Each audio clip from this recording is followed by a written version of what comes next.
BugOutBubba.com.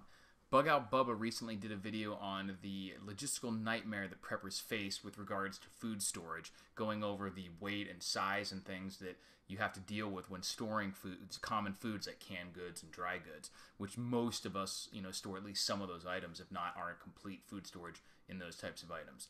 And the restrictions apply, or the problems arise still with no matter how these foods are stored, whether you store them yourself, long-term storage, canned goods, whatever. And he showed a few different items and what it takes in terms of space and things to store about a day's worth of calorie in those foods. It's a fantastic idea, and something that I'm always talking about with people about calories per dollar, space per day's calories, things like that. So I wanted to go even more in depth for some of the things that I have on hand and use my little show and tell table here to show you what 2,000 calories looks like in various different options for canned goods and other dry goods, and how much it costs. And so I have about 14 different items I'll go through, which would represent about 2 weeks worth of calories. If you're doing 2,000 calories a day, you could do less depending on your situation. You might need more depending on your situation. But I'll go through each one, show you what it looks like in terms of space, tell you about what it would cost, and then you can get a good picture about what it would take to store large amounts of stored food in these various, with these various options. As far as cost goes, these are just the prices that I paid most recently. So I know the prices are going to vary wildly all across the country. I don't need to hear all the whiners about how you never could find something so cheap, or laughing at me for overpaying on something else. This is just at least one price that this stuff is actually sold for at some point in the country to give you some sort of baseline. Some of these things were very great deals, others not so much. Usually I look for good deals. But we'll get started on the first item, and you get an idea of how much space and stuff these things will really take up storing for a shit the fan scenario. First item here is the good old-fashioned prepper staple of rice. I prefer basmati rice, and this is more expensive than regular rice, quite significantly, I think, by a percentage basis. But it's rice. It's still very cheap. And this is a 2-pound bag, which is actually way more than enough for 2,000 calories. In fact, about 2/3 of this bag would represent a day's worth of calories if you're going with 2,000. And this was purchased for $4.50, I think. So a day's calorie is only about $2.84, and this is with a fairly expensive kind of rice, even if it's a generic brand. If you just get regular white rice, it's even cheaper.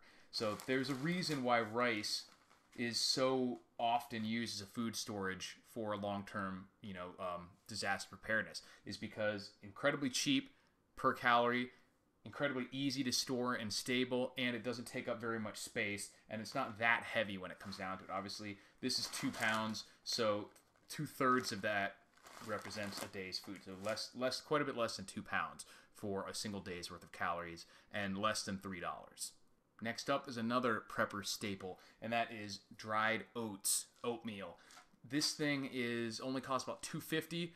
And it's just under 2,000 calories. I think it's like 1950. So obviously you can get even bigger containers and that's a theme you'll see in all these things, is if you really want to cut down the price, you can buy in bulk quantities and it'll get even cheaper. But I kind of was trying to get around like the smallest amount of units that you could get to make 2,000 calories, or sort of whatever unit had closest to 2,000 calories in it. And this was pretty damn close, $19.50. So the cost per 2,000 calories is only $2.58, I think. With this generic brand, you could probably get it even cheaper at Walmart, certainly in the bigger containers. Benefit of this stuff, also like the rice, is that long-term stores very well, and it's incredibly lightweight. So that's a great advantage to if you're going to be moving stuff or stacking it, things like that. Great thing to have on hand if your body can handle it digestion-wise, if you can tolerate the blandness, you can always add things to it as well. But very cheap, very calorically dense, and lightweight. How could we leave out the quintessential, stereotypical prepper stockpiling item, good old can of Spam? Some parts are meat. They say that's the word on the street. Anyways, these things I got for $2.50 a piece, which is actually a pretty good deal. Normally they're slightly more expensive than that. They have about 1,080 calories in each can, which is incredibly dense. It's definitely one of the calorically most dense canned food items you can get, and it has about twice the amount of calories of most things that are the higher calorie canned goods like chili. Most canned good items have significantly less. So for canned goods, they're one of the most calorically dense and not that expensive.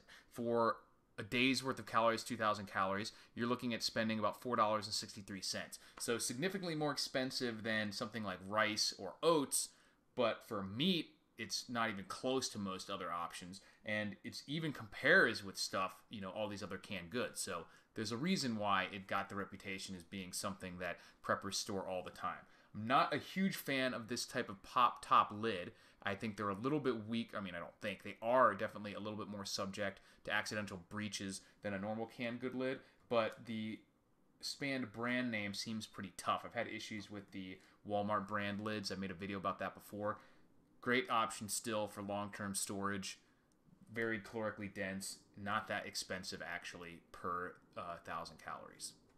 Next up, we have baked beans. These have about 1,000 and I think 20 calories per can, and they cost about $2.80 each, meaning this represents just over 2,000 calories for around $5.50.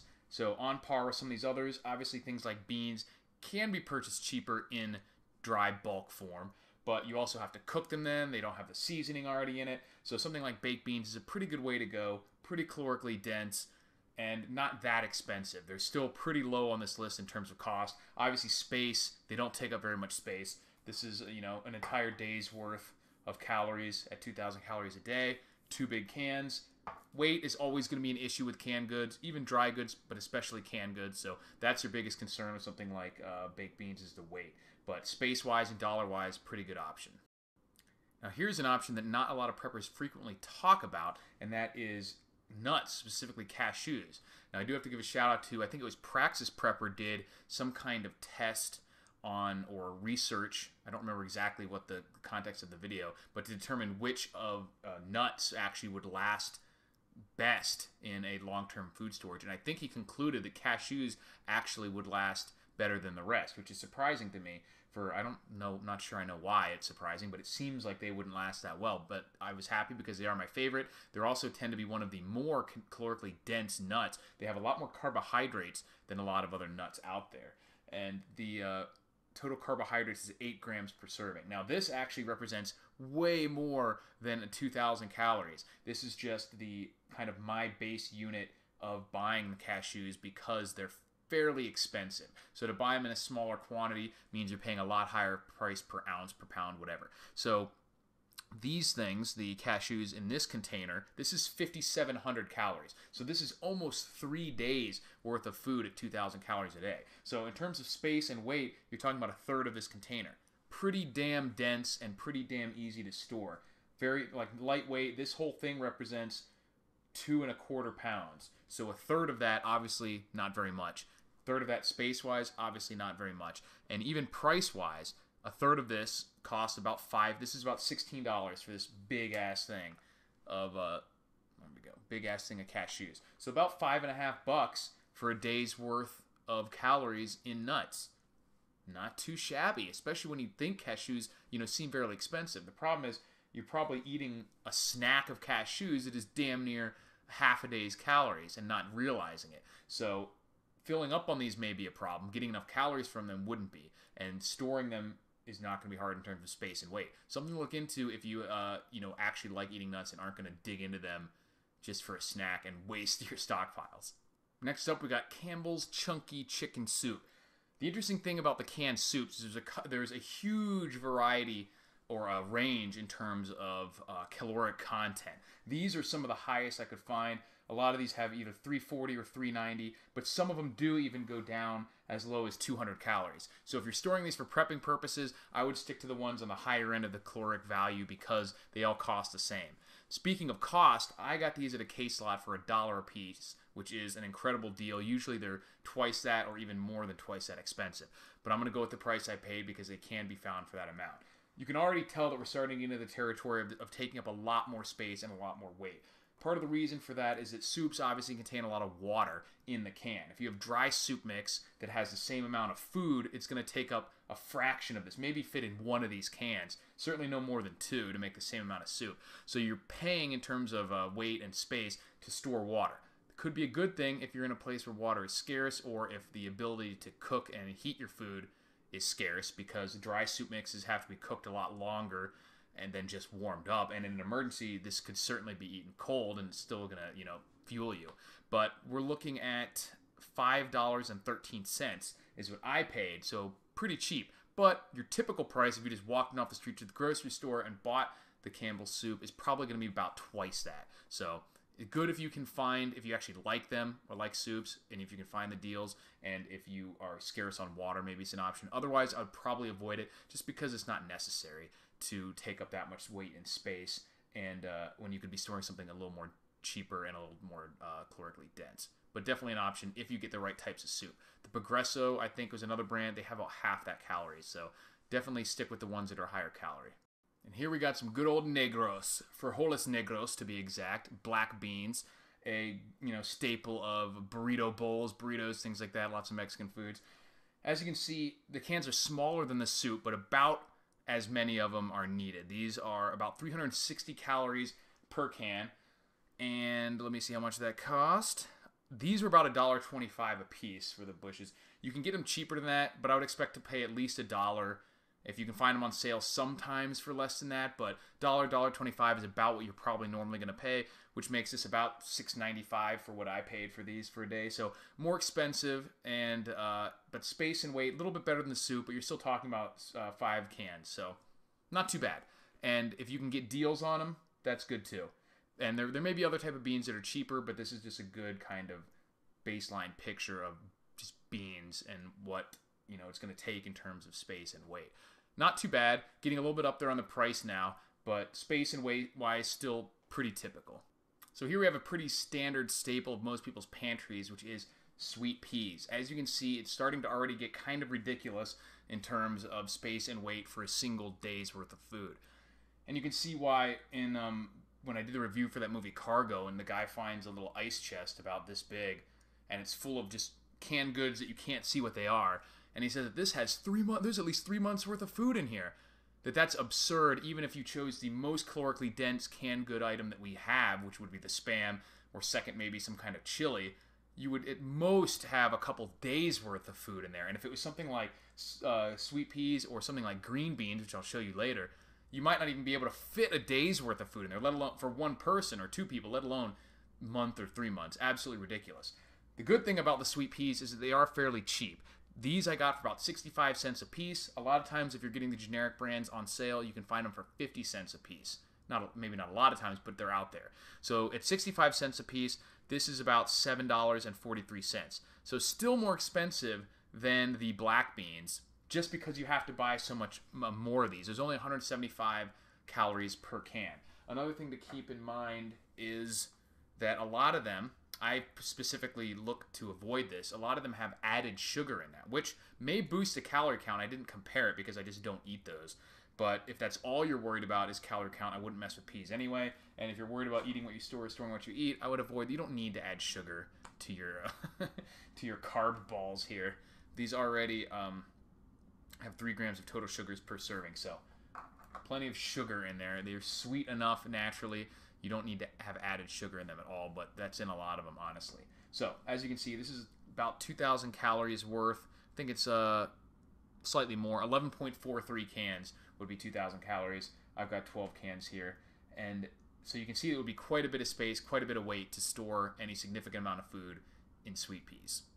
Just like the nuts, not a lot of people mention dried fruit or think about it as a prepping food because it's kind of unconventional, but it has some advantages. They're not cheap, just like the nuts, but they're so calorically dense that you don't actually have to spend or buy that many containers of them to equal the same amount of food that you might with a canned good. Keep in mind that these are, it would only take 1.5 of these containers to equal a day, 1.52 to be exact, to equal 2,000 calories, as one of them contains about 1,300 calories. And these are not even the generic brand. For some reason, I always have trouble finding the golden raisins in the generic brand, and I prefer them. Someone told me that they taste exactly the same, and it's all in your head. I haven't had the heart to do a blind taste test, because I swear that the golden ones are like plumper and just taste differently, but I'll live on in my delusion. It's fine. You don't have to pop my bubble. But these cost $4.98 each for a total of $7.57 for the 2,000 calories. So that's only about 10, 12, or 15 cents more than the peas.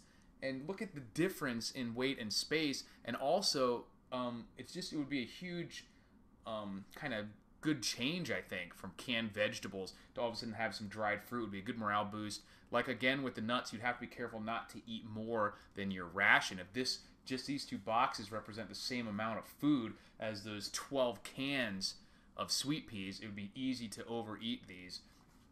But they don't have to be cooked either. They can just eat. They don't even have to be warmed. They can be eaten just as is. They'll still last a hell of a long time. And it's kind of like a treat, honestly. So I think it's not a bad idea to have a few boxes of this type of stuff sitting around.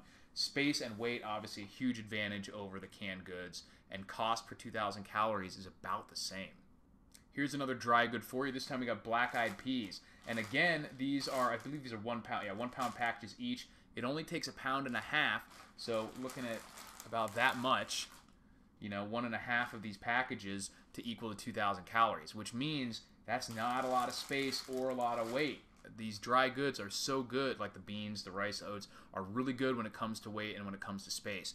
And cost, these are on the more expensive end for some of the dry goods compared to like your basic white rice, but you're still only looking at about $7.68.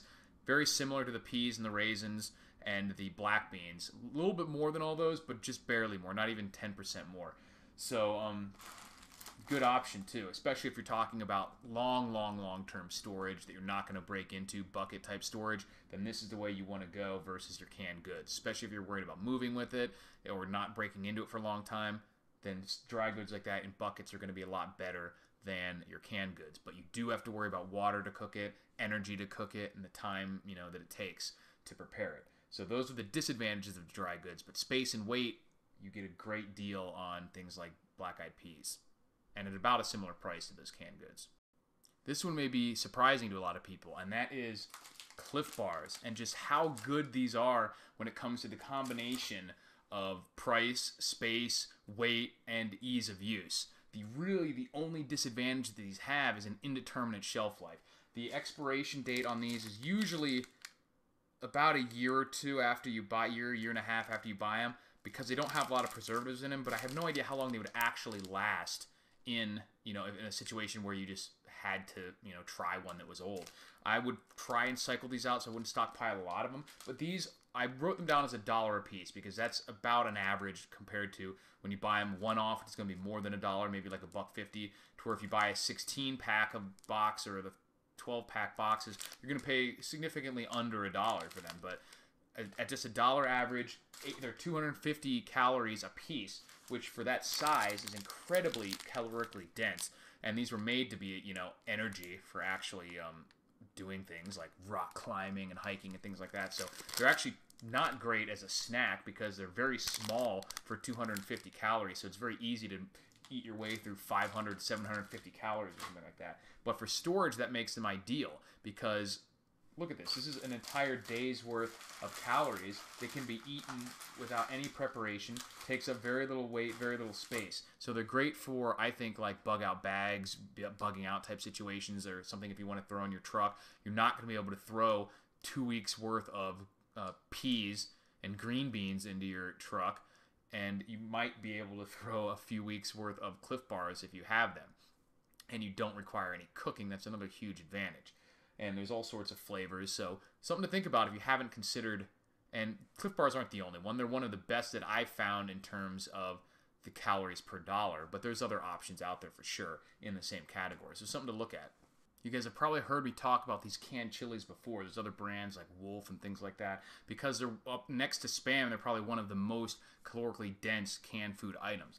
Normally they're around $2 or $2.25, maybe even a can.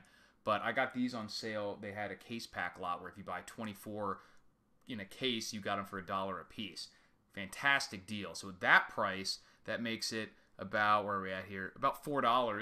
Well, $4 for a day's worth of calories, because these have about 500 calories in each one. 260-ish a serving. For 2 servings per can, just over 500 calories. And a few of these other ones have slightly less than that, but it's the basic chili with beans has over 500 calories.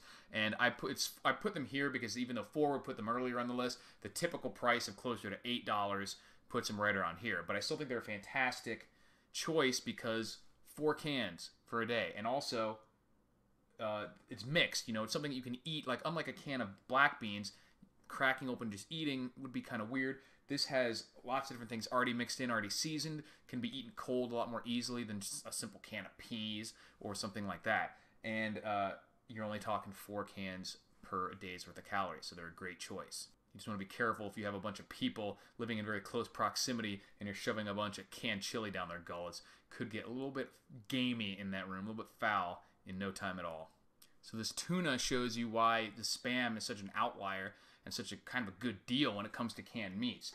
And the canned hams, like the full canned hams, are probably better than the tuna in price per dollar, but still not quite as good as ham from my price checking. But this is just a typical can of tuna. This is kind of name brand. I got these on sale for $1. You can get them for less than $1 if you buy the generic brands, but I'll just average the price out of $1. I didn't have 20 of the actual cans, so I threw in this pouch to represent the 20th can. So you're talking about $20 for 2,000 calories. So obviously, tuna is a very lean meat in this form or this format, so you're not getting a lot of calories, but there aren't that many options for meats when it comes to previously packaged, previously cooked, long-term storables, and it's one of the more appetizing for a lot of people. Some people hate it, but it's not a bad idea to have a decent chunk of this to mix in with some rice dishes or things like that, add to some greens or some salads or things, different choices you have for your trace minerals and protein. That's pretty much what all you're getting out of this is some protein, because calorically these are only 100 calories per can. So you have this entire stack in a day to get enough calories for the day. Whoa, that would be a chore. Also, it's expensive, $20. So I recommend having this stuff on hand to supplement your food storage, not to represent really any sort of serious bulk of your caloric content. Holy shit, green beans. Look at this. Some of them list 15 calories a can, like right there. Others list 20. That's a pretty big difference, but still almost nothing. So I'm going with 15 calories a can because it's the bulk of what I have, the no salt added variety. And 37 cans for a day's worth of calories. Obviously, this is practically worthless, if not outright worthless, as a preparedness food. I have these on hand. These actually aren't all green beans. I didn't have 37, so I put a few cans of the peas in here to represent, so you see one poking out right there, to represent the right number of cans, which would be 37 if they have 15 calories. A couple of 25-ish, I think, if they were 20 calories or something around there. But way too much, way too much. There's just nothing in green beans that nothing good for you that you can't get from one of these other foods or vegetables or whatever that takes up a lot less space for the same amount of calories. So I would just completely avoid green beans unless if you want to have some on hand for your day-to-day life. That's why I have them, because they're a great way to add bulk to a meal without adding a lot of calories, which is the exact opposite of what you want to be focusing on for strictly preparedness foods. Because what's the point of having an entire can of green beans sitting there? It costs the same as a can of one of these other foods. I think I paid about 65 cents each for most of these. So you're talking $20 to $25 dollars per 2,000 calories, simply because you have to have so many of them to equal the same amount of calories. So, I mean, if you look at the other things that are in here, you get a little fiber, tiny bit of calcium, tiny bit of iron, tiny bit of potassium. A lot of these other, a simple multivitamin would be a lot cheaper way to get all that with saving a ton of bulk. So I would stay away from green beans for food storage, just not necessary, and it's going to add a ton of cost and a ton of space and weight without adding almost any calories. So I would avoid it. Pretty interesting to see the comparison from 2 cans of Spam and a little bag of rice all the way up to 37 cans for some of these varieties of green beans. So hope that puts some of these things into perspective for you, for how much it costs, how much space it takes up to store these different kinds of foods. Let me know if any of these were particularly surprising to you, or if some were even better than you thought or worse than you thought. And if there's something that I left off this list, I know there's a lot of different canned vegetables. Most of them will be somewhere in between the green beans and the beans. Something like beets, I think, is similar to the peas. And most of them are a little better than green beans, a little bit worse than straight up beans. Canned carrots, things like that. A lot of those are just a lot of fiber, not a lot of actual useful calories for the human body. Great for, variety if you want to throw some in the mix, but when you're talking about the bulk of your food storage, you probably want to stick to the things that are fairly low on the dollar amount per calorie, fairly low on the space and weight per calorie. So this will give you a lot of options in terms of what to choose for your food storage depending on what your priorities are. Space, cost, ease of being prepared, caloric density, all that stuff. And keep in mind your dietary restrictions and the restrictions of those you might be bunking with. And I'm not talking about like the chosen dietary restrictions like veganism or something. I'm talking about actual allergies, things like that. I think a lot of people are going to find out post shit the fan that they're not really all that gluten sensitive. You know, some people with celiac disease and stuff, it's legitimate. But some people who are just on the bandwagon, so to speak, are going to find out that after you haven't eaten for 5 or 6 days, a little bit of gluten's not too bad. And same goes for a lot of these other choices that people make. But it's neither here nor there. Let me know what you guys think. Thanks for watching. Check out Bug Out Bubba's video in the link. And if I can find the Praxis Prepper video on the nuts, I'll put that in the link as well. Talk to you later, guys. Check out the t-shirts in the link in the description as well.